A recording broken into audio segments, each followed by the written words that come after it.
One wrong move and your entire channel could be demonetized, deleted, or you could even get sued. I had a client who got 3 strikes and he lost his channel. He doesn't even really want his channel back. He just wants his videos back. Kept getting blocked videos. I would spend a lot of time working on a reaction or working on like a breakdown video, and then I would put it out there and it would get blocked, and then I'm just kind of screwed. I just can't do anything with it.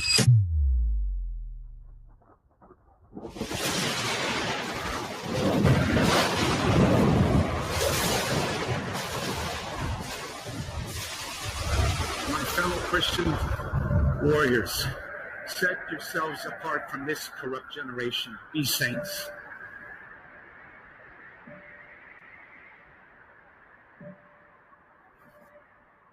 That is the freedom that I wish for you. Freedom from sin. Freedom from our weaknesses. Freedom from the slavery that sin makes out of all of us.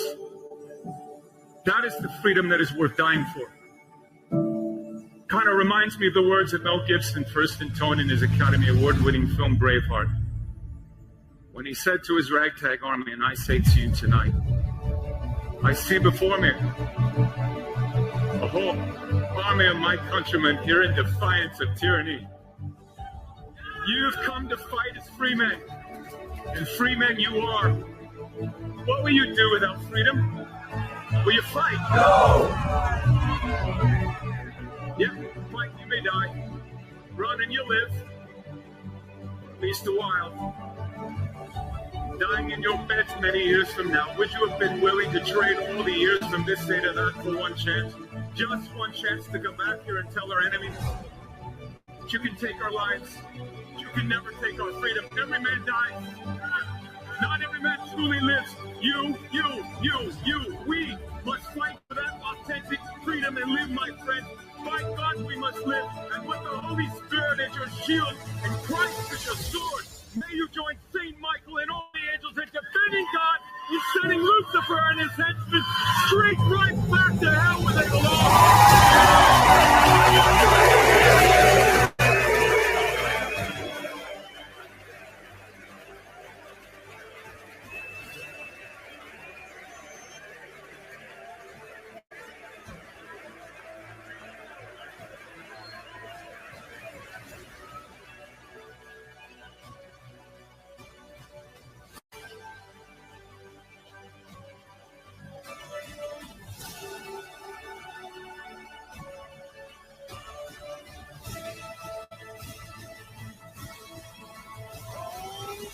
Storm is upon us.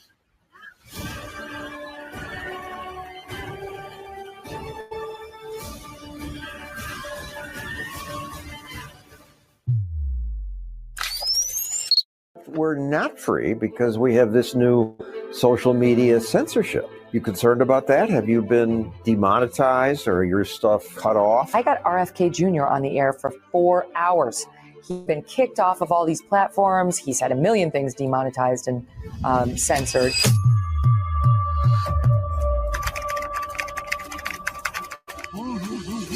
Censorship. Censorship. Censorship. Censorship. Censorship. Censorship. It's a much bigger threat to democracy than anything that we've seen in this country in the last 4 years, in the last 40 years.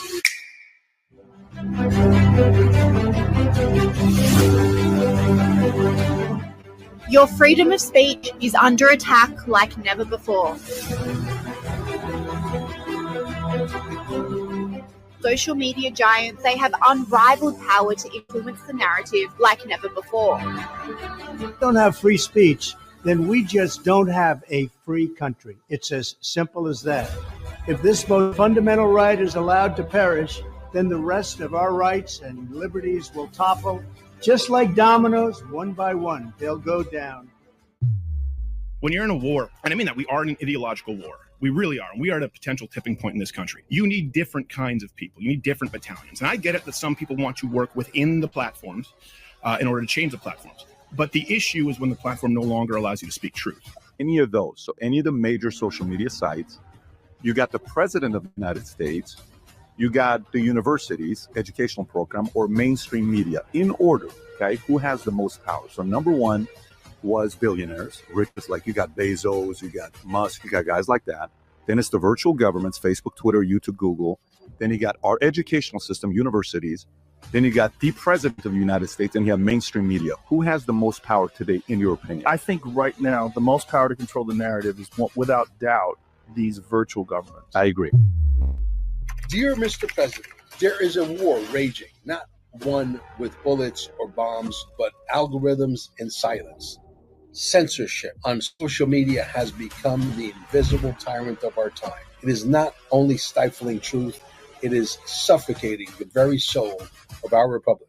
This documentary is titled Dear Mr. President because we needed to reach you urgently. By the grace of God, may this message pierce the digital iron curtain and land in the hands of the man who knows how to fight and how to win. So I can follow my conscience, and then I'll die. But I can lie, and I can live. And people will do anything to survive. They'll survive at any price. The question is this: what is your price? Because if your price is not your life, then you are for sale. Dear Mr. President didn't start as a documentary. It started as a letter to President Trump, a letter I plan to record as an audio, hoping that one or both versions would land on his desk. That's it. Then something happened. On a Monday live show with our co-host, the idea caught fire. Everyone had input. Everyone felt it. It wasn't just a letter anymore. It was a mission. And that mission quickly grew into a documentary. Now, let me be blunt. I've never done a documentary in my life. This was my first. Worst case scenario, I humiliate myself on a grand scale. I didn't care because failure was never part of the option. I don't even think in those terms. I'm not wired that way. I charge forward as if I already won. So I started to reach out to the biggest podcasters I know, and I know quite a few. I would love to tell you that they all stepped up. They didn't. Most of them sat on the sidelines. Maybe they didn't want to take a chance on Mel Carmine, the new guy in the documentary arena. Or maybe, just maybe, there was a little bit of jealousy involved. Charisma is a dangerous thing in insecure rooms. But I hold no grudges. I fight even for the ones that ghosted me. Big podcasters, small podcasters, it doesn't matter. I'm fighting for all of them because this isn't about Mel Carmine. This is about free speech. This is about the war on free speech. That's why the film is free. We're not charging a dime.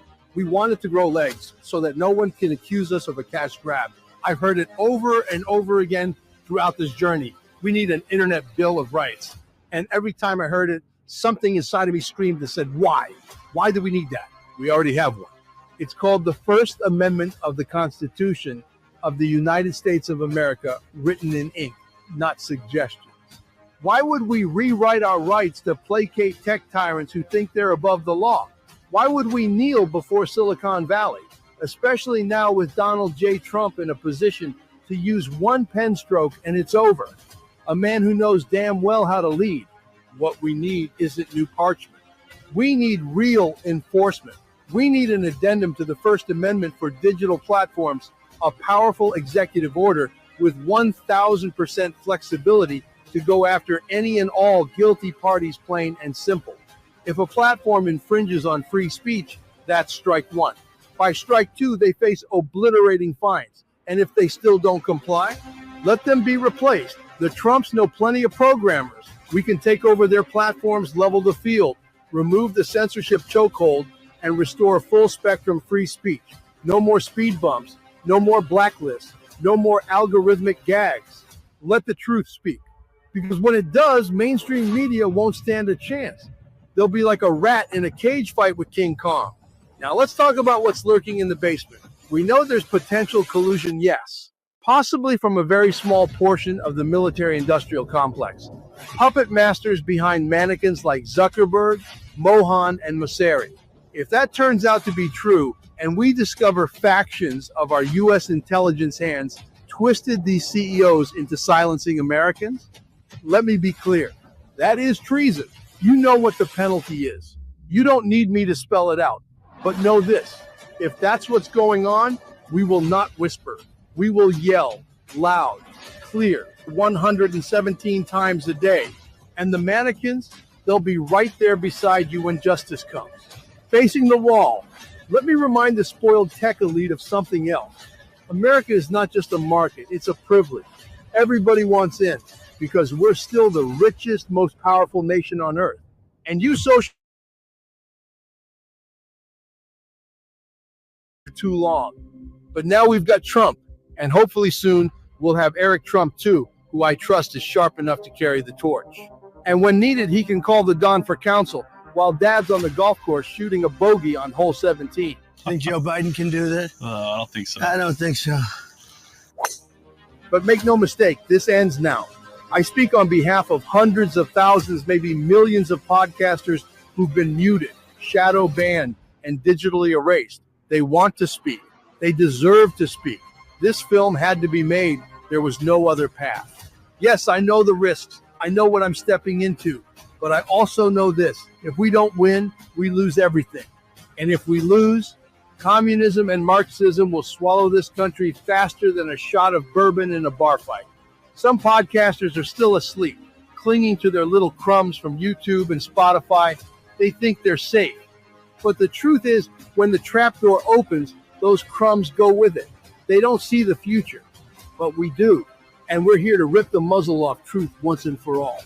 This is our stand. This is our moment. And this time, we fight with the Constitution in one hand and the microphone in the other. My name is Mel Carmine. This is the story from an idea of writing a letter to the president that became a full documentary. Keep listening. It's about to get interesting. The real war's here with the globalists and Soros and Obama and the New World Order and BlackRock. They've declared war on us, and we accept the challenge. We're taking the country back. Amen. 1776. The answer to 1984 is 1776. 1776. Right, it began right here. 1776. 1776. So the bottom line is this. Am I asking Donald J. Trump to change the Constitution or the First Amendment? Yes, because there was no way for our forefathers to foresee this massive technological advancement. The Constitution, while it was brilliantly written, isn't flawless.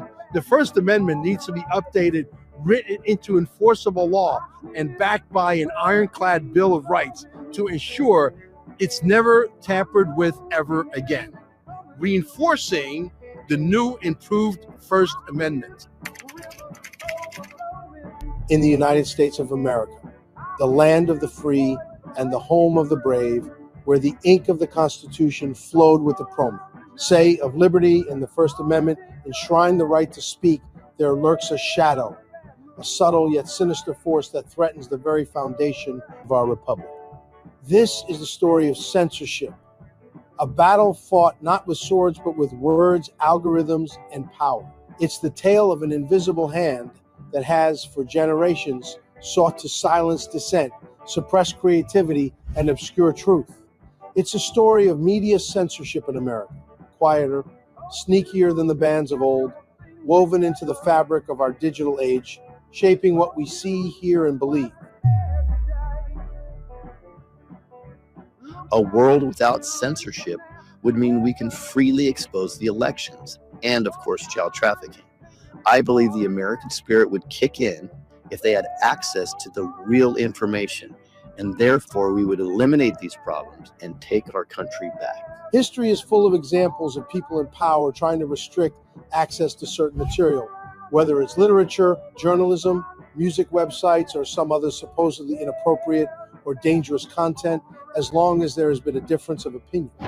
There have been attempts to suppress those deemed antagonistic towards the status quo. The execution of Socrates, the burning of Mayan books by Spanish bishops, Cambridge's banning of Darwin's Origin of Species, book burnings in Nazi Germany, all instances of those in positions of authority attempting to suppress access to knowledge and dissenting opinion. And the practice continues to this day, both in the open and covertly. Dear Mr. President, my name is Gary Franchi. I'm the founder of the Next News Network, one of the largest independent conservative channels on YouTube. On February 25th, 2023, YouTube demonetized my entire channel. No warning, no explanation. I filed appeal after appeal, rejected every single time. And for 20 months, I watched my business bleed, my team shrink, and my family suffer. I sold personal assets. We emptied our savings. I built this network from scratch, and big tech tried to destroy it with a keystroke because I dared to speak the truth. And they only reversed course when the Texas Senate got involved. That's what it took. Mr. President, if states have to do the job of defending the First Amendment, then what the hell is Washington waiting for? We need federal protection for independent voices before it's too late. Dear Mr. President, this is Joe Rosati from TruthStream, and this tape represents what it's been like to get our message out to the world. We've had channels taken down from nearly every form of social media. We knew when you uttered the term fake news that you were up to something different. We're honored to contribute to this documentary on censorship as we've lived it for the last few years. I've also had music videos taken down, which is equivalent to income being stolen. If you were asked to name an instance of modern-day censorship, the first example that would probably come to mind is China's intense curation of the internet in their country. According to most experts, China's censorship is the most sophisticated and comprehensive in the world, with severe restrictions placed on both publishing and accessing certain content. The Chinese government strictly monitors and polices internet activity and are quick to remove content deemed objectionable. This tendency has earned their policy the nickname the Great Firewall of China. But China isn't the only country engaging in suppression of information. In fact, most governments are engaged in some form of censorship over the internet in their respective countries. What is censorship? Before going any further, let's get a Gina or Al understanding of what censorship is and what it entails. First, let's define censorship. What is it? In broad terms, censorship occurs when individuals, groups, or government officials decide that certain images, information, or ideas are so objectionable that no one should have access to them. This so-called offensive content can be found in books, magazines, films, videos, or works of art. Censorers succeed when the materials are edited, restricted to particular audiences, or removed from public access, no matter if that access is at a library, school, bookstore, art gallery, or other institution. You might have an idea in your head about who attempts censorship, but individuals who try to censor materials come from a variety of backgrounds and have many different viewpoints.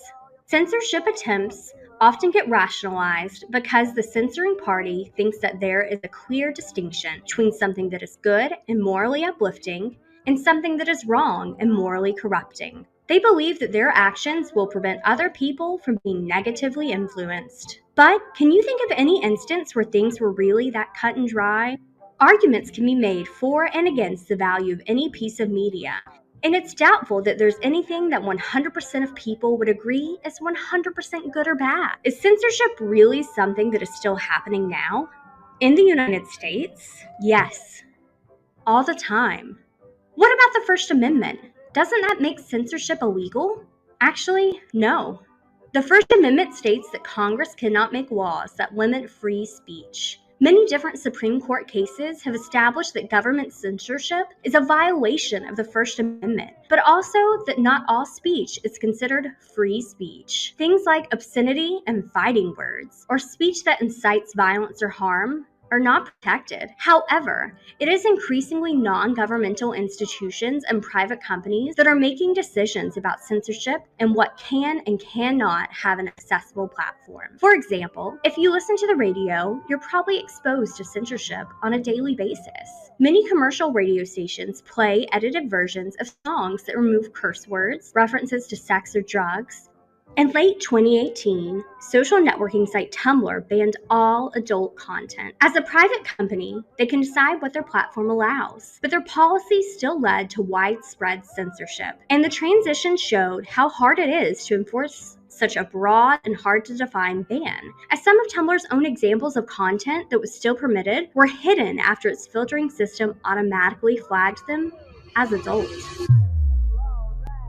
Dear Mr. President, my name is Elisa Valentino, known as Elisa V. Today, I implore you to help end the censorship that began in 2020 and still silences independent voices like mine.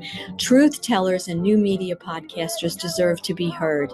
Thank you, and God bless you. That promise freedom, the fear of undesirable ideas, has long led to the clamping down of voices that dared to challenge the status quo.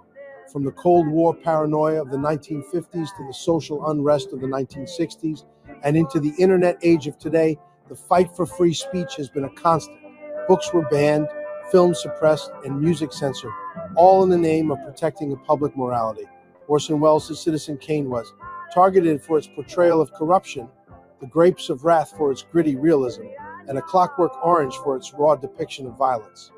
These works of art were deemed too real, too subversive, too inconvenient. They proved a simple truth. Art often reveals realities that make the powerful uncomfortable, and truth is not always welcome. But who gets to decide what's acceptable? What happens when those in power label your words dangerous, your thoughts too radical, your truth a threat? The battle has evolved. Once, censorship was a domain of the government, with its Pentagon propaganda machine and the FCC's regulatory powers. Today, the censors are private corporations. Our First Amendment is under assault, not just by big tech, but by government agencies colluding behind closed doors. Voices are being silenced. Platforms are shut down, and dissent is labeled as misinformation. This isn't freedom. It's tyranny dressed in algorithms. Dear Mr. President, my name is Trennis Evans, and I want to thank you for the courageous pardons of January 6th, those that were affected by that, my 1,600 fellow Americans and myself, that were destroyed by the jackbooted thuggery of the Biden administration and the wayward FBI and a DOJ who meant to persecute, not prosecute, to destroy Christians and conservatives and those that would stand and say something about a stolen election. This was part of the censorship industrial complex that operates within these United States because they mean to serve a purpose, and it's inconsistent with what we, the people, should have as free voices in our First Amendment. Thank you for continuing to fight back against this and open up our voices to the American people.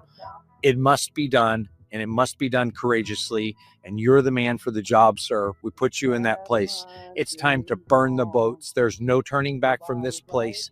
We must move forward. Bold and courageous action, sir. Keep it up. Tech giants like Facebook, Google, YouTube, and Twitter, who hold the keys to the digital realm. Today, we have a corpocracy ran by an oligarchy controlling America and the world. We have a uniparty Congress that sits idly by while the corpocracy violates every constitutional right of the American people through censorship and other means, all the way through to deplatforming, all for telling the truth and being accurate.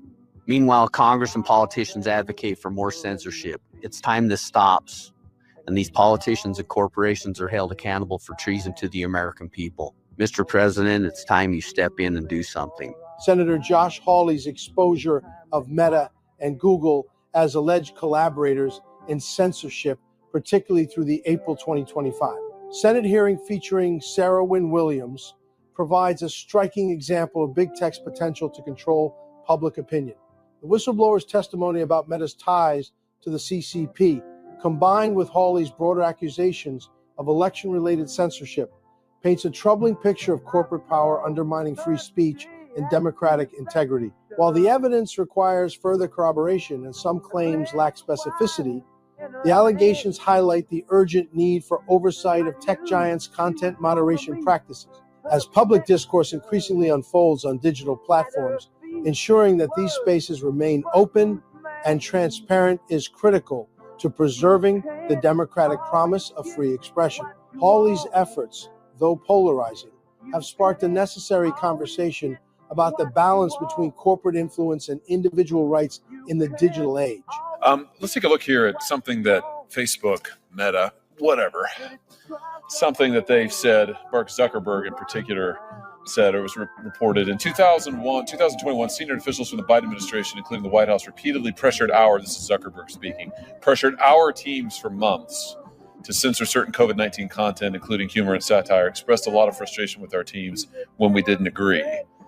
Ultimately, it was our decision whether or not to take the content down.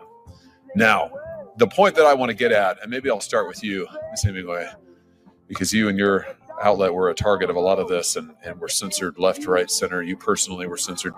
Don't you think that Facebook needs to be held accountable for their role in all of this? I mean, so Facebook, Mark Zuckerberg says, gosh, they were so mean to us, the Biden people, they threatened us, and they did. Biden did. Was that unconstitutional? I think it was. This is why that Supreme Court case that we've been talking about today, the Missouri case, is so significant. But isn't it also true that, as Zuckerberg himself says in this statement, it was their decision, they owned it, and truthfully, Facebook and others have a pattern of censoring long before this, the Hunter Biden laptop story. They gleefully, willfully censored on their own. They have been avid participants in this censorship campaign. Would you agree with that, Ms. Hemingway? Yes.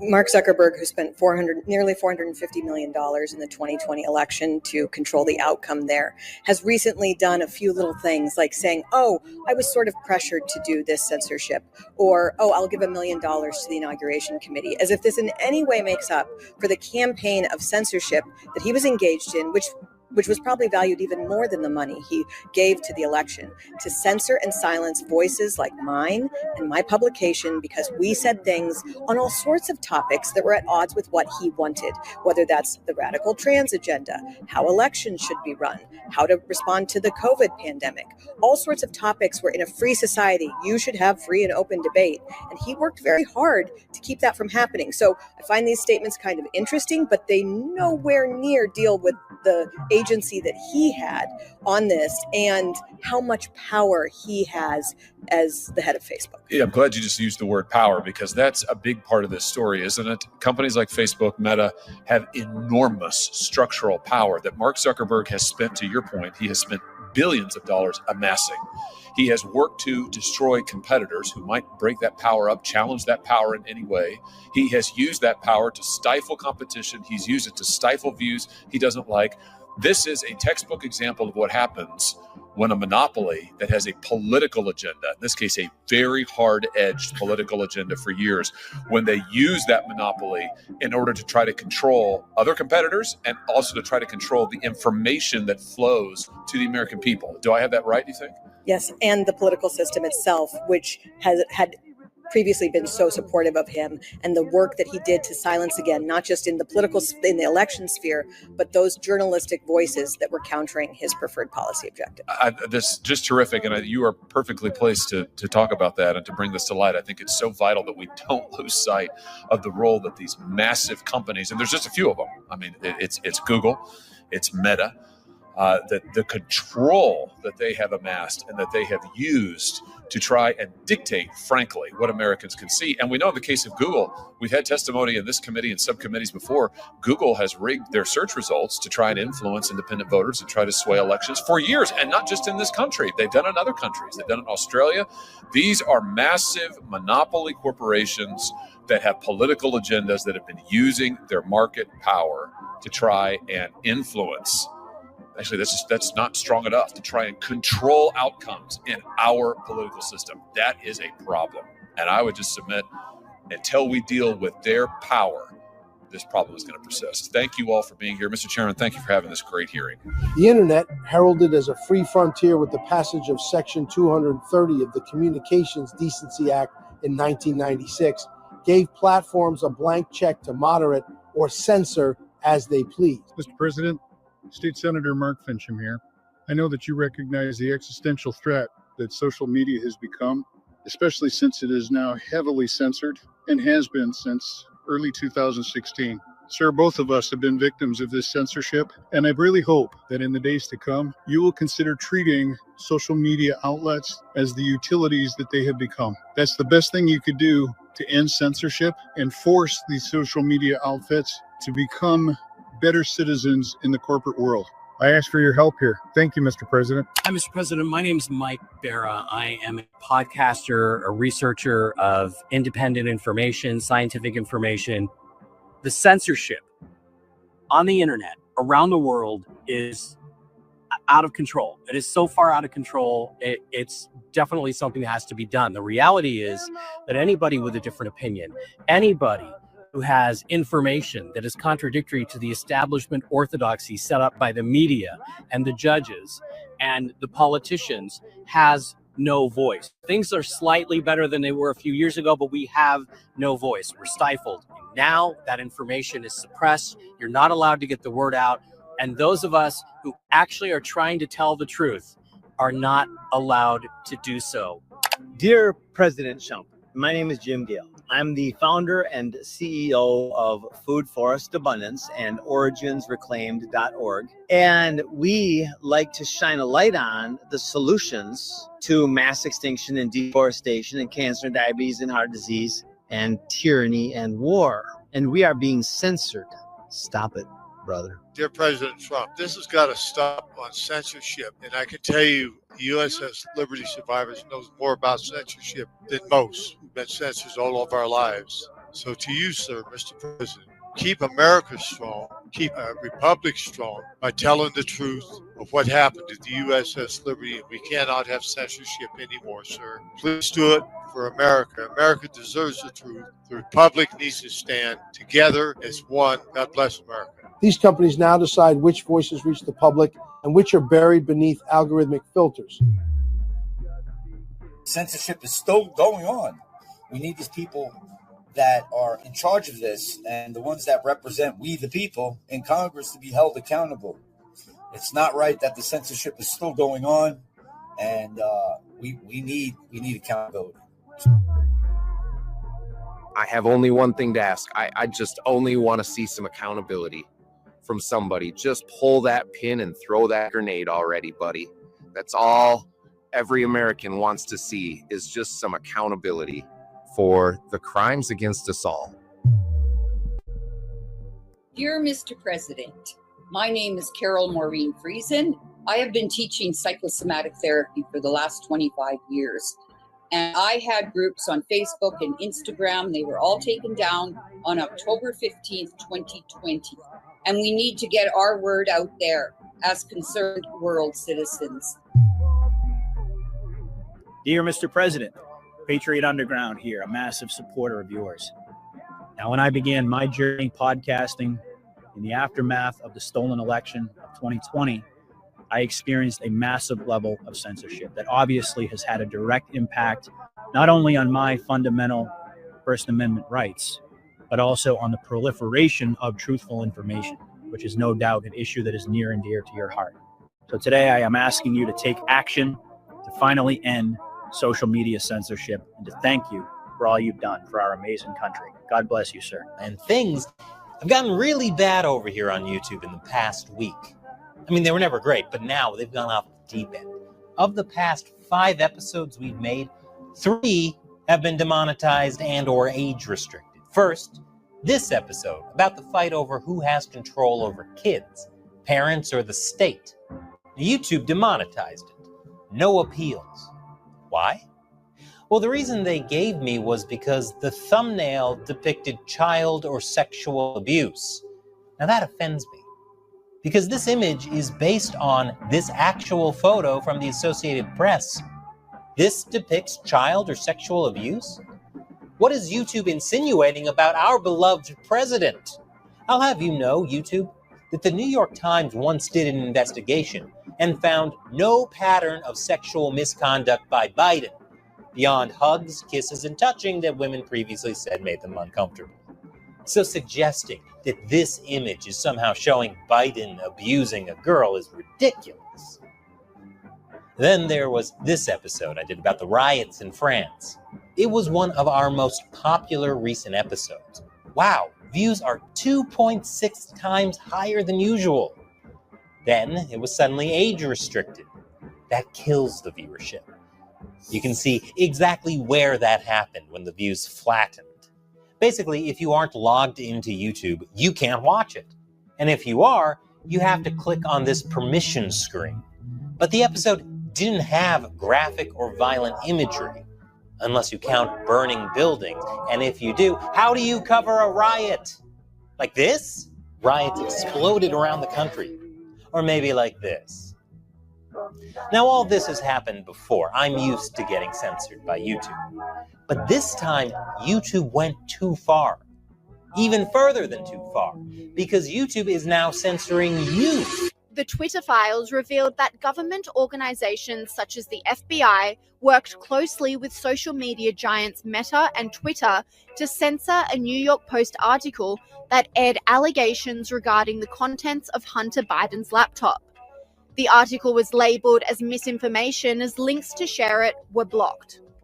I agree. I think the Hunter Biden laptop story really is so emblematic of all the problems that we have with the press over the last few years that started maybe with the election of Donald Trump in 2016, shocked the media system because they didn't know anyone who would possibly vote for Donald Trump. But it continued more into what we've seen since then, which I think the Hunter Biden laptop story showed us, which was this kind of anti-speech activism in the press. We saw it with COVID. We saw it with the laptop. This idea that this sort of information is too toxic to even get into. It's potential misinformation or disinformation. So we need to keep it from the public's eyes. And we saw that in the way that the tech platforms worked with the intel agencies here in America to have this sort of collusion to suppress and silence it. But then the media joined in as well because they refused to call out these tech platforms that censored the New York Post, that made it so you can't share this link. And I believe it really was the beginning of this new era of an even more dangerous form of suppression and media malpractice. They've given us a shiny new label for censorship, fact-checking. It's an Orwellian term, dressed up, to make us feel safe as cherished voices are silenced in the name of unsafety and untruth. But who are these gatekeepers, and what happens when the truth no longer fits within their curated narrative? Dear Mr. President, my name is Michelle Sciao, and I'm a retired educator. I wish to share with you the negative impact of censorship on our children. Their curiosity and creativity are being stifled due to the dogmatic and rote learning methods that are instituted. I wish to thank you for all you are doing for we the people. Insane amount of censorship that got us to this point. Where, most of our new generation doesn't know what men or women are. 10% of the young kids are on OnlyFans. All this nonsense that basically cornered our youth into this woke mindset. That's what censorship is. So what this message is, President Trump, is I am pleading with you to do what you can in your power to ban censorship in the United States of America forever. I mean, it shouldn't even be a question because we have a First Amendment, but it seems like our First Amendment's not enough when it clearly says in there that we have freedom of press, freedom of speech. I think it's time, President Trump, and I beg that you put what needs to be put in place to ban censorship forever and give us the power, your freedom fighters, your truth tellers, to get this information out so we could win this war on the battlefield of information. The mechanisms of control are multifaceted, driven by people, power, and profit.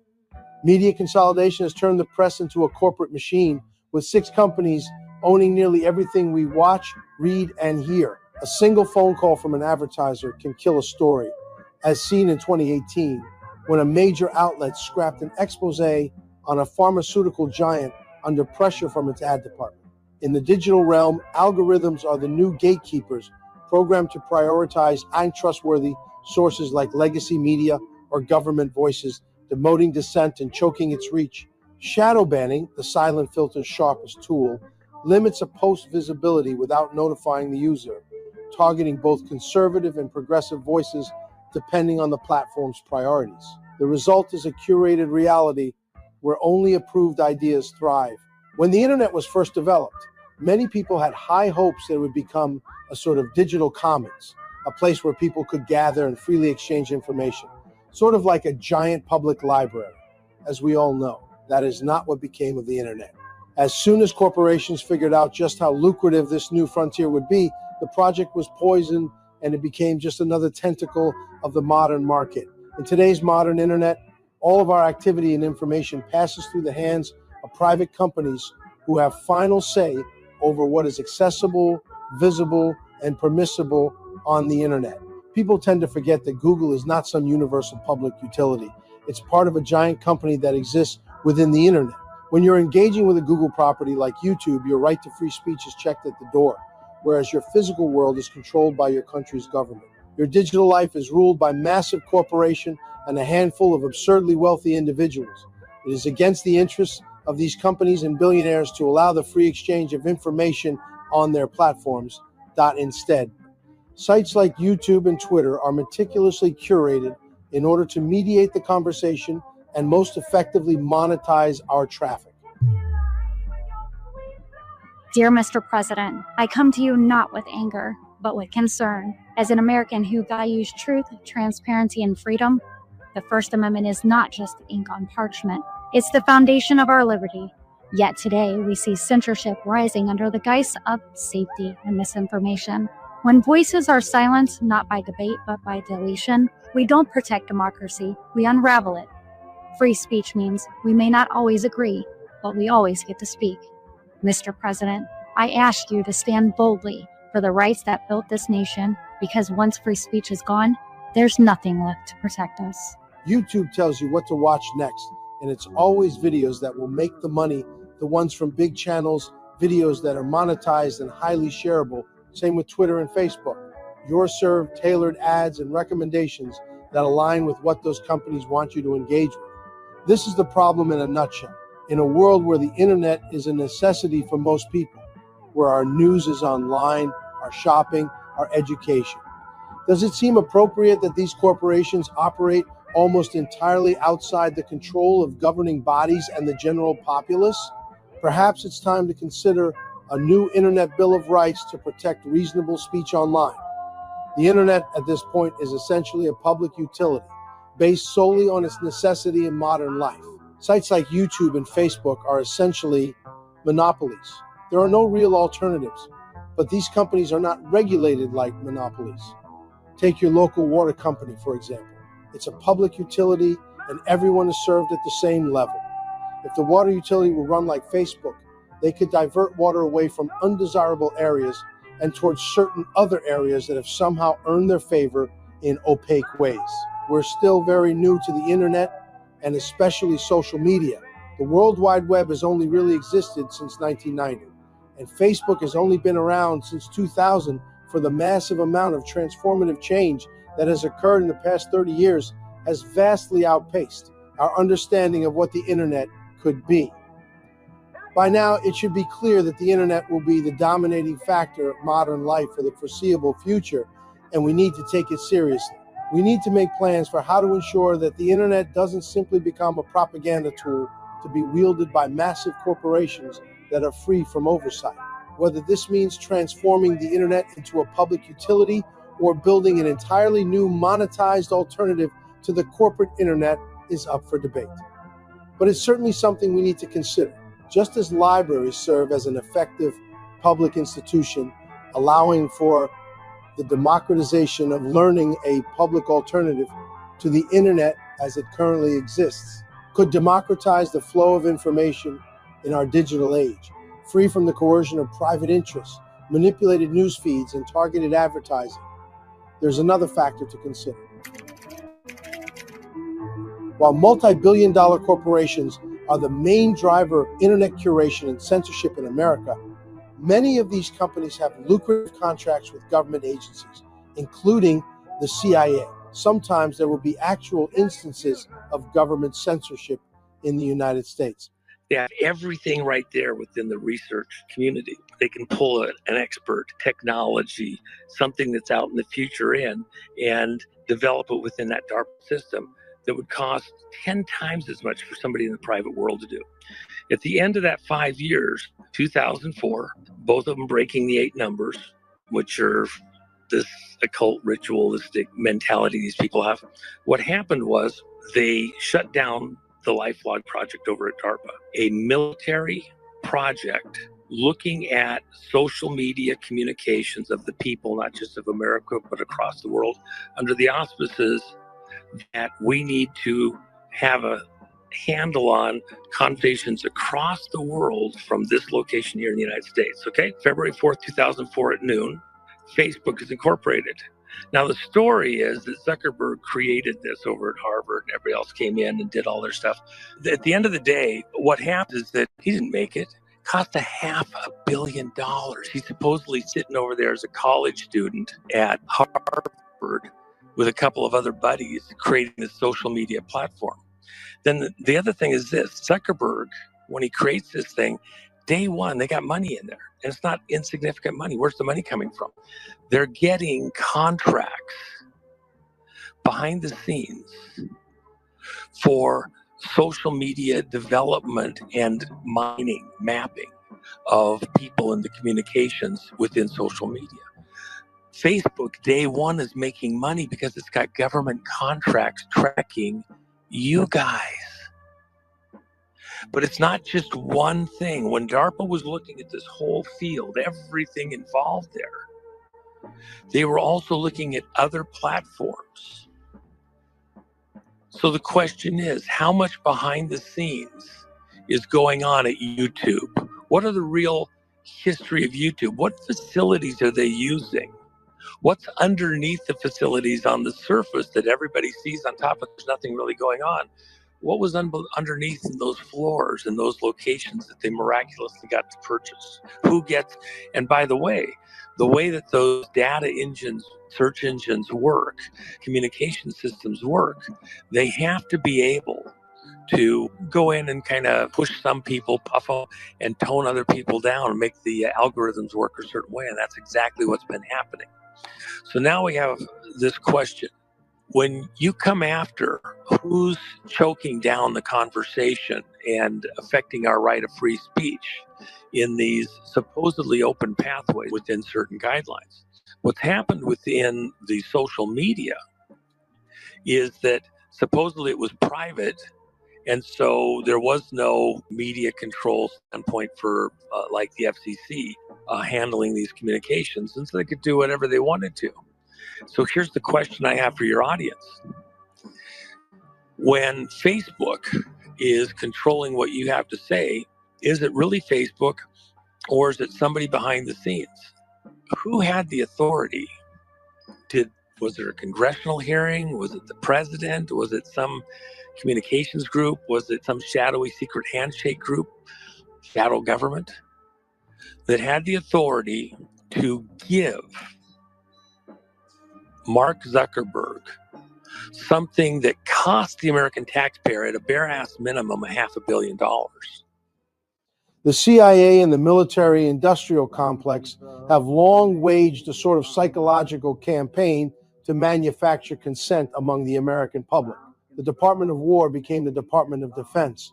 Every action the U.S. takes abroad is in the name of national security, even when we're meddling in tiny nations that could never do anything to harm us, even if they wanted to. Today we face a very different kind of war, not with tanks, but with algorithms. Social media giants steeped in Marxist undertones have become gatekeepers of thought, censoring the very voices that seek to restore sanity and sovereignty. Mr. President, we are the new mainstream, the podcasters, truth tellers, and digital town criers. If you truly believe the pen is mightier than the sword, now is the time to wield it. Craft the executive order that levels the playing field and protects the First Amendment from big tech's iron grip. We're ready, our mics are hot, just don't leave us muted. Respectfully, Laura Eisenhower. Censorship is not simply a matter of restricting access to content critical of the status quo. It also entails promoting material that's designed to reinforce that status quo, to manufacture a sense of patriotism, American exceptionalism, and fear of the unknown. We need to be aware of the extent to which the powers that be are influencing the content we consume online, and that those powers are not only government agencies, but also powerful corporations that benefit from our country's warlike nature. Dear Mr. President, you know that you're being lied to by big tech when they say that they're not censoring. They're absolutely still censoring Christians and conservatives like me, who had the most watched Trump videos back in 2015. When they saw that we could influence the population, they really clamped down on the control, and they have not changed. The algorithm is still working against us. Dear Mr. President, my name is Tom Althouse, the author of The Matrix. The court systems are corrupt in this country. The judges are bought. The attorneys are bought. They brag about getting away with theft and how much I'm worth. This is America, not a third world country. We need you to fix it. We need you to go ahead and give the rights back and due process guaranteed to our citizens. I've had enough. Help us. Make a difference. Enough of this. Get our rights back. Dear Mr. President, my name is Dylan Lewis Monroe, creator of the Deep State Mapping Project and host of the podcast New Templars. From 2019 to 2025, I have been banned on Shopify, Facebook, Instagram, MailChimp, Patreon, Twitter, YouTube, Square, Discord, Linktree, and TikTok. These bannings have devastated my business and set us back by decades from where we would have been had we not been banned. And some of these bans were simply for posting positively about President Trump. Dear Mr. President, I am Bruce Poppy of Unpopular Viewpoint on Rumble and Bruce Poppy Show on YouTube. Censorship over the last several years has been egregious. The censorship problem has to be solved. It's one of the foundational principles of our country is free speech. We should be able to talk about these things. Dear Mr. President, my name is Jason Q from the Rumble channel We Not Me. I would like to personally redress my grievances on the current censorship fight that all of us face today. I've been blocked from posting facts and documents to all people in order for them to make their own personal decisions on what is the truth. We don't want to influence anyone. We just want to bring truth to power, and that power delivered back to we the people where it rightfully belongs. Thank you for your attention to this matter. President Trump, I hope you hear this message. I'm coming to you today not as a voter, but as someone who believes in the United States Constitution. Digital tech tyrants are still censoring massive amounts of Americans across the country.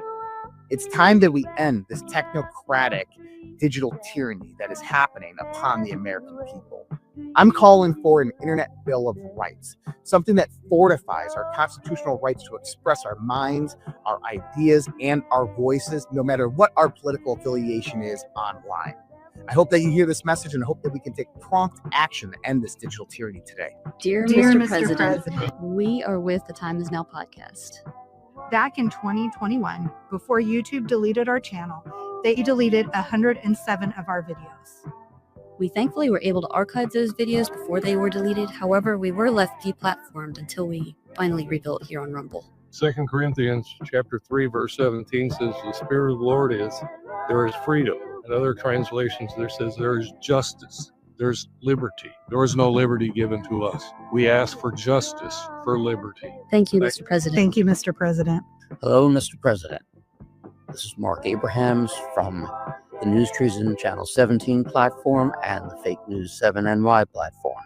Censorship has always been a problem in the media, especially since big business took us over and they've gone from journalism to editorialism. But I found more censorship on the streets from the people because nobody can have a civilized conversation anymore. So evidently, when you speak to people, all you get is shouted down instead of having a normal conversation and even agreeing to disagree. That's a big problem that we all have to address. Thank you for your time, Mr. President. You're doing a great job.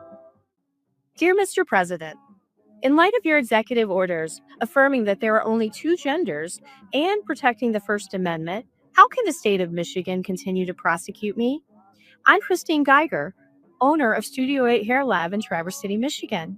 One Facebook post on my business page, and I was charged with 3 counts of discrimination by the Michigan Department of Civil Rights, even though I never denied service to a single person. I lost my business, my livelihood, and my reputation, all for words. The First Amendment was not written to protect safe speech. It was written to protect the speech others wanted to silence. If they can destroy me for speaking, no American is safe. And if we don't stand now, there won't be anyone left to hear. They tried silencing me, but I'm not done speaking. Dear Mr. President, I'm Dr. Layla Ali, and I host the De-Prescribing Pharmacist podcast. Right now, censorship is out of control. When it comes to health, free speech is silenced. Meanwhile, pharmaceutical ads are running 24 hours a day, 7 days a week. What does that mean? It means people are suffering because simple, effective solutions are being buried. Instead of learning about natural approaches that truly heal, they're handed expensive pharmaceutical drugs made in a laboratory that keep them sick. Why is this still happening? It's time to break the digital chains. Let truth, health, and freedom rise again. Senator J.D. Vance's assertion during the 2025 CBS vice presidential debate that censorship is the greatest threat to American democracy reflects a growing concern about big tech's role in shaping public discourse. Supported by examples like the 2020 Hunter Biden story suppression and COVID-19 content removals, Vance's claim highlights how content moderation can restrict free expression and erode trust in democratic processes. While censorship indeed poses a significant challenge, its designation as the singular greatest threat overlooks other pressing issues like voter suppression and disinformation. Nevertheless, Vance's focus draws attention to the need for greater transparency and accountability in tech platforms' practices. I believe that we actually do have a threat to democracy in this country, but unfortunately, it's not the threat to democracy that Kamala Harris and Tim Walz want to talk about. It is the threat of censorship. It's Americans casting aside lifelong friendships because of disagreements over politics. It's big technology companies silencing their fellow citizens. And it's Kamala Harris saying that rather than debate and persuade her fellow Americans, she'd like to censor people who engage in misinformation. I think that is a much bigger threat to democracy than anything that we've seen in this country in the last 4 years, in the last 40 years. I'm really proud, especially given that I was raised by 2 lifelong blue-collar Democrats, to have the endorsement of Bobby Kennedy Jr. and Tulsi Gabbard, lifelong leaders in the Democratic coalition. And of course, they don't agree with me and Donald Trump on every issue. We don't have to agree on every issue, but we're united behind a basic American First Amendment principle that we ought to debate our differences. We ought to argue about them. We ought to try to persuade our fellow Americans. Kamala Harris is engaged in censorship at an industrial scale. She did it during COVID. She's done it over a number of other issues. And that, to me, is a much bigger threat to democracy than what Donald Trump said when he said that protesters should peacefully protest on January the 6th. Then there's the censorship we inflict on ourselves. Cancel culture has weaponized outrage, turning dissent into a social death sentence. The fear of being labeled racist, sexist, or just wrong silences voices before they even speak. The media amplifies this, framing disagreement as danger, narrowing the Overton window, the range of ideas we're allowed to discuss. Teachers avoid tough topics, writers self-edit, and society conforms, leaving us in a world where safety feels more valuable than truth. The chilling effect ripples through us all. The consequences of this censorship are profound. It's not just about limiting free speech. It's about manipulating public opinion, influencing elections, and undermining the republic itself. The 2016 U.S. presidential election was a wake-up call, revealing the immense role of social media in shaping what people believe. In 2020, claims about voter fraud, true or false, were buried or banned as MIS and misinformation before facts could be fully vetted. Platforms claimed they were protecting the republic, but for many it felt like control, not clarity, eroding trust in the gatekeepers. When voices are muted, we lose more than individual rights. We lose our collective ability to confront uncomfortable truths. We lose the chance to evolve. Yet, in every era, there are those who refuse to be silenced. Across America, a digital rebellion is rising. Ordinary people, bloggers, creators, and citizens bypassing the gatekeepers to reclaim the public square. The voices that stand against censorship are often the ones who change the world. Journalists uncovering corruption, artists pushing boundaries, activists fighting for justice. You'll now hear more voices from across the nation. They are not politicians. They are not the elites. They are the new media for truth. I guarantee we're going to hold our end of the battlefield, sir, and I thank you, applaud you for everything that you're doing. Time is of the essence. The people are still suffering, still dying, and again, not only have we been suppressed, but we've been targeted. I've received death threats, assassination attempts. They even stole my daughter, but I'm still here. We don't plan on going away. And again, just applaud you for everything you're doing. Thank you, sir. I have been heavily censored on other people's podcasts, and my own podcast has been suppressed. I want to thank you for bringing Robert F. Kennedy Jr. in and Maha, because it's so important that people know that there is hope for those who have been injured. Thank you. Dear Mr. President, my name is Mark Atwood. In 2020, I stood up online and I got censored left, right and centre for standing up for freedom against COVID and all the nonsense. And 2 YouTube channels got taken down without warning for medical misinformation. I got PayPal taken down, Linktree taken down, I got blocked off Facebook. It was outrageous because I couldn't get my message out and they kept knocking me down, knocking me down, knocking me down. I even wrote a poem, you can see the title of there, which I think is self-explanatory. And also in this book, there's a poem, there you are, The Best Is Yet to Come. This book is called God Wins, because that's what's happening, God wins. We've stood and held the line for you, with you, and God bless you. Thank you for everything. Good night. Dear Mr. President, we love you so much and appreciate everything you are doing for our country. I am Melissa, Red Pill the World. We are joining together to ask you to help us to get our freedom of speech back so we can continue to help support you. Thank you, Mr. President. From Melissa, Red Pill. I am Nancy Addison, Organic Healthy Life, and on the last 5 or 6 years, I have been horribly censored for speaking what I believe is the truth on holistic natural remedies and healthy living. And I do not believe that this is free speech. Dear Mr. President, this is Scott from TruthStream. We're told that most of our censorship problems are coming directly from the Southern Poverty Law Center. Anything you can do about this problem is greatly appreciated. It doesn't just impact us, it impacts you as well. Thank you. To date, I have lost 7 Facebook accounts, 2 Instagrams, 2 Twitters at the purge.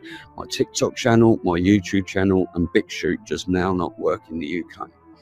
I've been actively trying to wake up my local community for over 2 decades now, and I will never stop until we win, until God wins. Thank you for everything you do and everyone involved. You know who you are. Where we go one, we go all.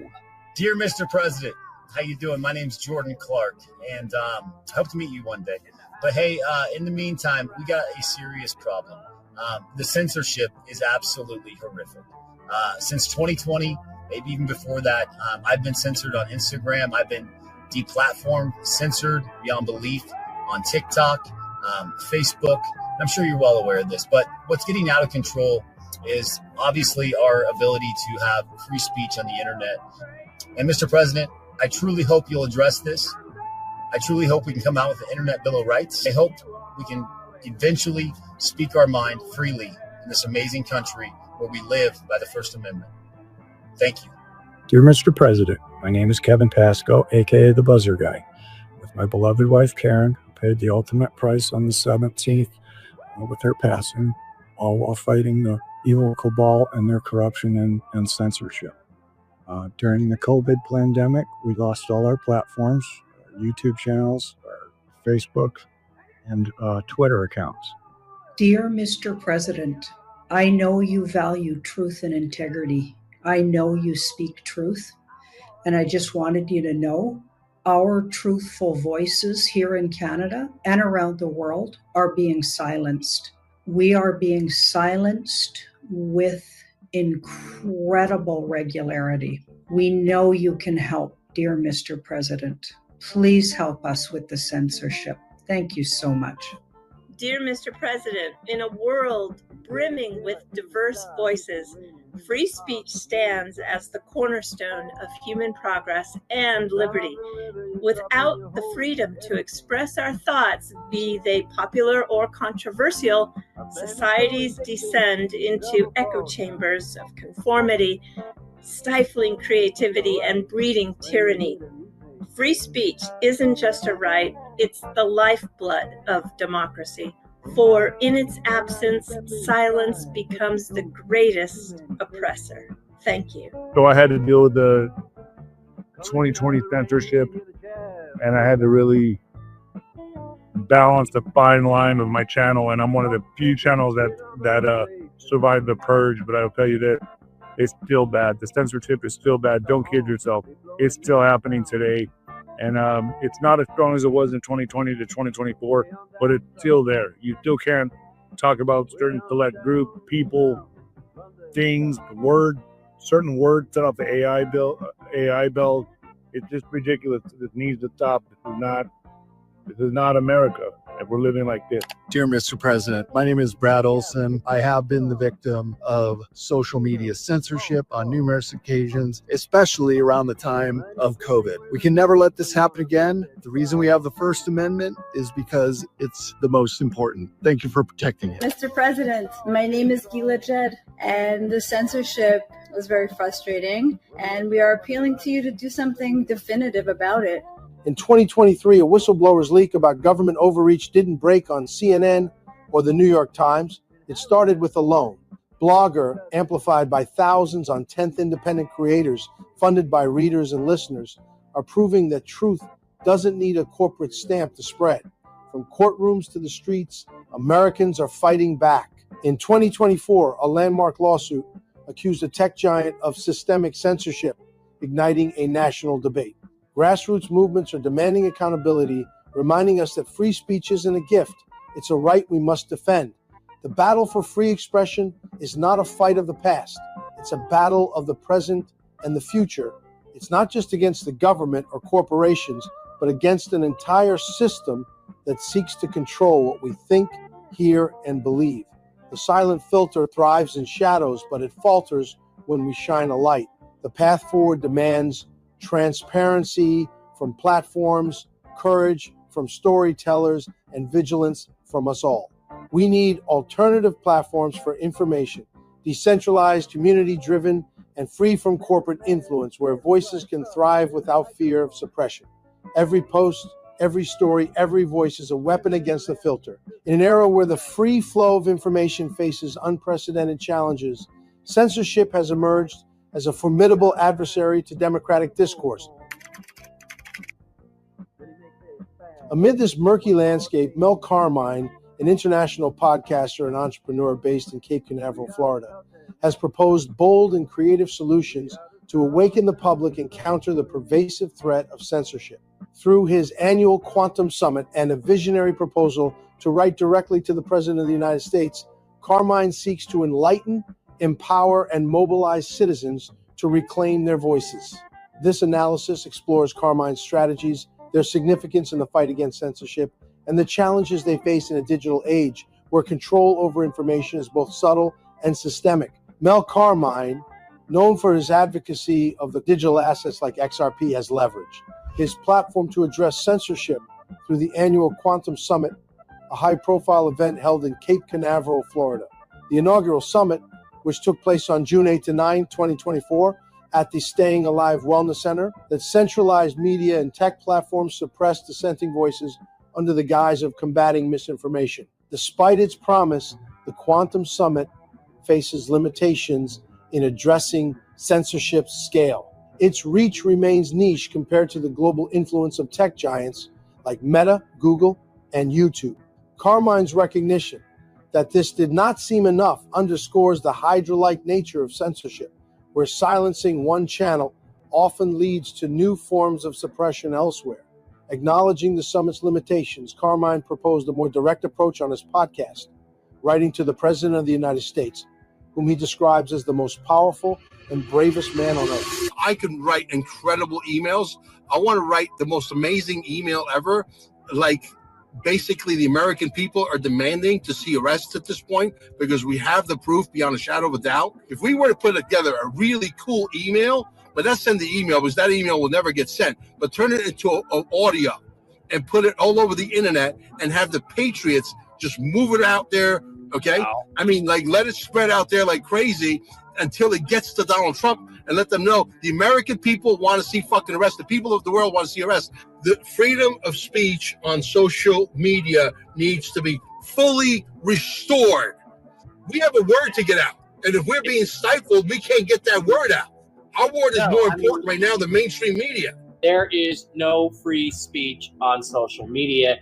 And social media is the town square. It is the media. It is the truth right now.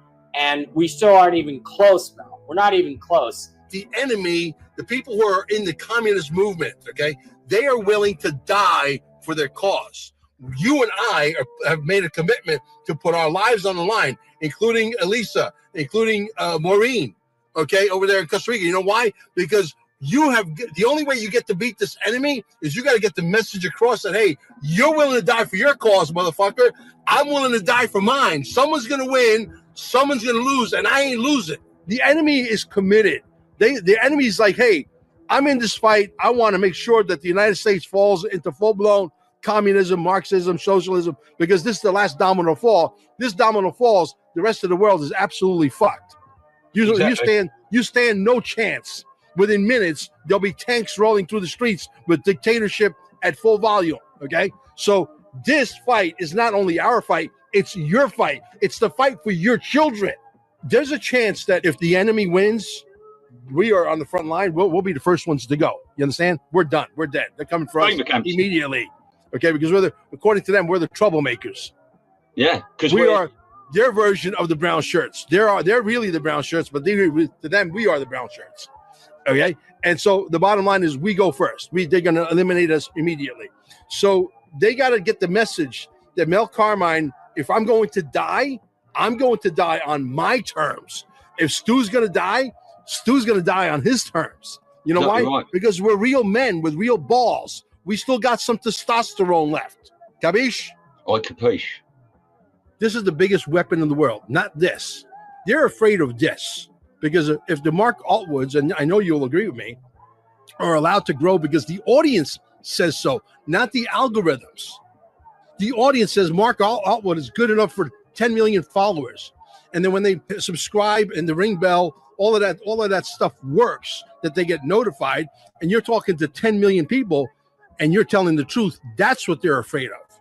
I got my PayPal account closed down. I got my Linktree account closed down. I've been locked out of Facebook for 3 years. I got my Telegram has been sent. It's just endless censorship. And I wrote a poem in the book that I wrote because I produced a load of poems over the years. And this is the poem I wrote. And the video of that had millions of views. And every time YouTube gives me a strike, I post it back up on X or somewhere like that. Because it's just a way of getting even, right? They don't realize how powerful we are, Mark. They really underestimate the power of we the people worldwide, not just in the United States. There's patriots rising worldwide. And I think that they're going to get the message this time around because of who's in office.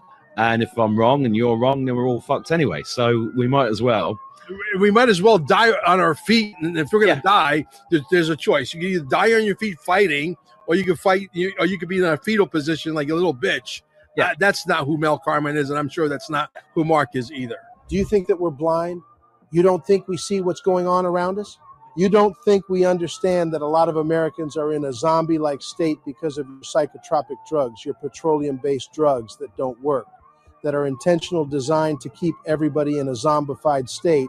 People look like hell because the food we eat is unhealthy. You think we're just going to let this just continue on like for eons and nobody's going to do something about it? There are some men like myself that have stood up, that are standing up, and we're not going to stop until someone loses, until someone wins. You are making the biggest mistake of your life to underestimate America. You never, ever, under any circumstances, underestimate America. We want medicine. We don't want drugs. We want clean air. We don't want polluted air. We don't want chemtrails. We want all the technologies you're hiding. We know what you have in Wright-Patterson. We know what you have in Utah. We know it all. And you know that America and the entire world would literally catapult 1,000 years ahead of where it's at right now if you were to release 10% of that. But you didn't, because you want to hold humanity back. You want to have control. But control ends right now. Let me tell you a story about censorship that should make every American mad as hell. My wife Amber and I own a healing center called StayingAlive.com in Cape Canaveral. Now, let me be clear. The technology we use is not a medical device. One day we decided to share some of our most powerful testimonials. Real people, real results. One man in particular, Ray, was on camera in tears. He had lung cancer, prostate cancer, and diabetes. Every medication the doctors gave him failed. Nothing worked. Then he found our technology. Within weeks, his cancer markers hit 0 and his diabetes became undetectable. Hi, my name is Ray, and I have a story to tell about cancer. Not only did I have prostate, I had lung cancer. They just kept popping pills in me, one after another. I wanted to live. I have a family, I have children, I have grandchildren, I have great-grandchildren. I want to see all them grow up. About this time, I was hearing about scalar technology, and I started going 2 nights a week. So I continued to go every week. So I went back, got my CAT scan again, and it came back and showed nothing. It was gone. I'm cancer-free. Scalar technology is one of the reasons why. You have a binary hyperplasia of the prostate, and that will keep you up at night. Just coming here over the last several weeks, I have experienced an ability to actually urinate. It has done a certain amount of heating to my urinary tract that has relaxed it and enabled it to work more efficiently. We put that compelling testimony into a commercial and ran it on YouTube. We paid to promote it. What happened? Censored, shadow, banned, suppressed. For what? For telling the truth, for giving hope. We ran ads for months targeting Merritt Island, Cocoa Beach, Rockledge, and Cape Canaveral. We spent good money. Yet people kept calling saying, Mel, we live on YouTube and we never saw your ad. Not once. Over and over again, same complaint. Then I saw a video from a holistic doctor who said it plain and simple. Stop wasting money on YouTube and Instagram ads. The tech giants aren't showing your content. They're sending bots to your site just to fake the traffic. You think you're reaching people, but you're not. That's what the medical mafia wants. Control the narrative, silence the alternatives, and keep people sick. This is one of many reasons why I was motivated to make this film, not to sell anything, but to expose what's really going on. This isn't just censorship. It's a war on truth. And unless we, the people, stand up and say enough is enough, we lose. I hope President Trump takes this issue seriously and fast. The future of health freedom depends on it. It's in no way anything. There's nothing negative about it at all. It's just saying that vitamin D is very important to your immune system. So he publishes this and it gets pulled from LinkedIn. They literally said, we're pulling this down. It's been removed because it goes against our professional community policies. Like, sure, what the fuck does that even mean? This guy's a doctor. He's a fucking he's an MD. And they're professional. It's crazy. Devil policy. I mean, how I don't understand how it. Evil can is not to be understood.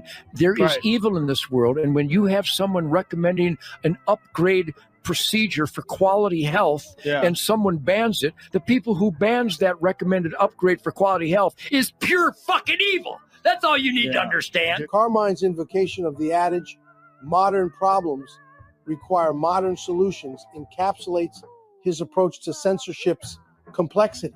The Quantum Summit leverages decentralized technologies like blockchain, which offer a framework for uncensored communication by distributing data across networks rather than central servers. For instance, platforms like X, which prioritize open discourse, have gained traction as alternatives to heavily moderated spaces, allowing voices sidelined by traditional media to thrive. Carmine's advocacy for XRP and the QFS aligns with this vision, as blockchain's transparency could theoretically underpin a censorship-resistant information ecosystem. The letter proposal, while ambitious, could be modernized to amplify its impact that rallies global support and bypasses bureaucratic filters. Such a strategy would align with the summit's technological focus, transforming a symbolic gesture into a scalable movement. Posts on X suggest growing public interest in decentralized solutions, with users praising platforms that resist corporate censorship, indicating a receptive audience for such an initiative.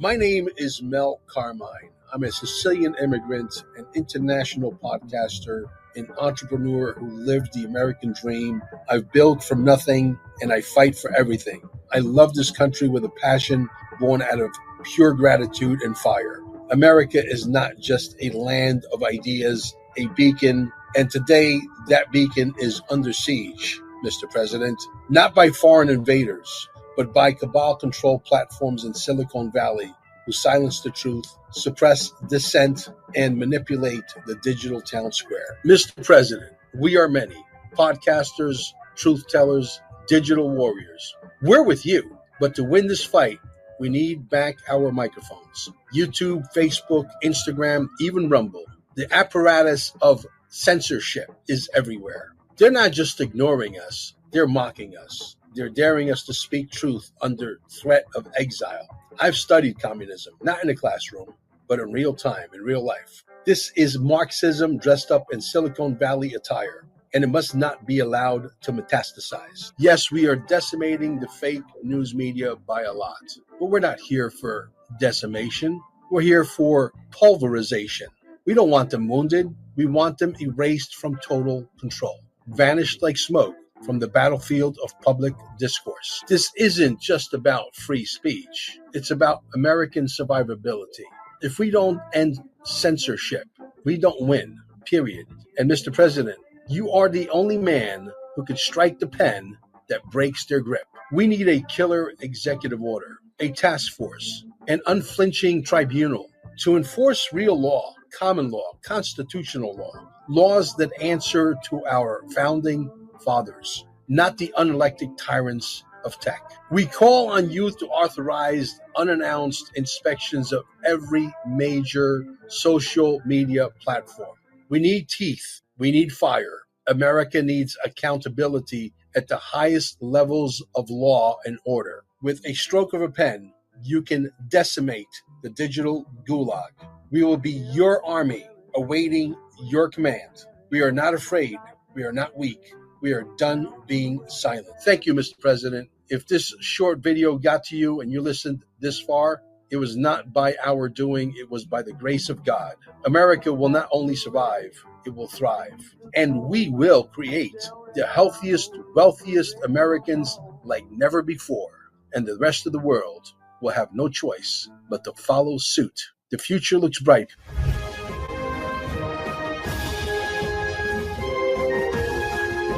Things are about to change. Why? Because people like you and people like me are demanding change, because the rules that were written for this planet that we're graduating out of no longer serve us correctly in this new planet that we're emerging into, this new reality, this new world, right? So the idea of reinforcing the First Amendment is a great idea, but I think really coming to senses on the whole thing and really look at it from every conceivable angle, I think it's best that we also have a Bill of Rights that enforces the new First Amendment, for example, where if you are a private company, you can no longer censor free speech. Now, what kind of penalties are going to be in place? I hope there's going to be plenty.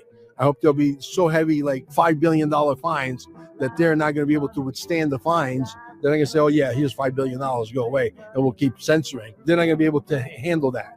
And so if we have heavy duty fines, these are the new rules. Either abide by the new First Amendment, this is America, and it was founded on free speech, or you get the hell out of our country, period. If you rack up 2-3 fines, on the third strike or the fourth strike, we take over your company.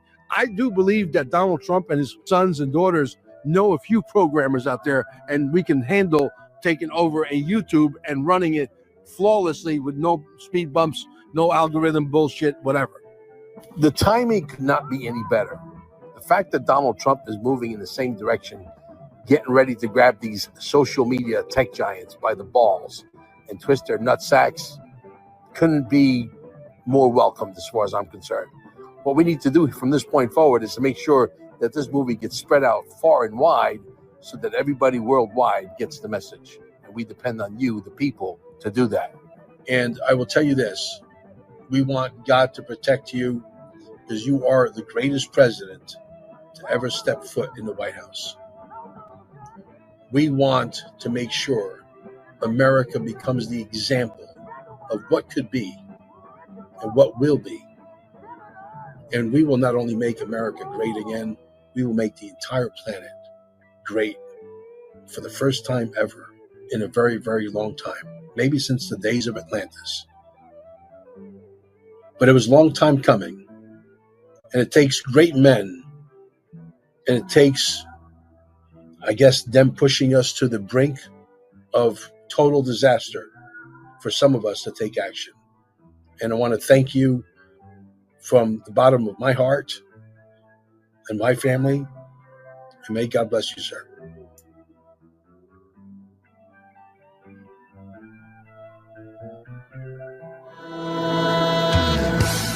I've just been a kid.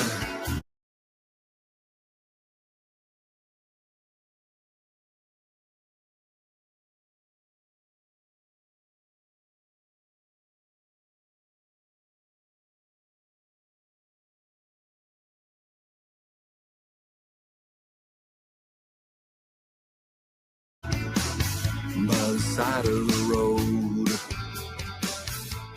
watching the world. Well, it's all just to show those we looked up to are not who they seem. Watching the world, well, it's all just to show those we looked up to are not who See what I mean? I'm gonna fuck this up. Dave. Oh, Dave, you got me crazy now. Oh, you're gonna make me bleed. Dave, you're gonna have to be patient with me. There's gonna be a lot of takes. It's guest. Not his guest. See? Ah! Part of the option. Part of the equation. See? Podcasters, small casters. The Constitution, while it was brilliant, We'll be fighting in the streets with our children at our feet. And tomorrow's the day worship will be gone. And the men who spurred us on, sitting judgment of all wrong, they decide and the shotgun sings the song. I tip my hat to the new Constitution. Take a bow for the new revolution. Slide free, let the change all around. Pick up my guitar and play, just like yesterday. Then I'll get on my knees and pray. We don't get fooled again.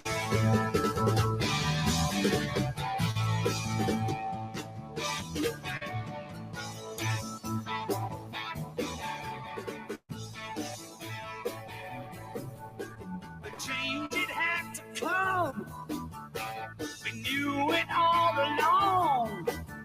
We were liberated from the foreign song. And the world looks just the same.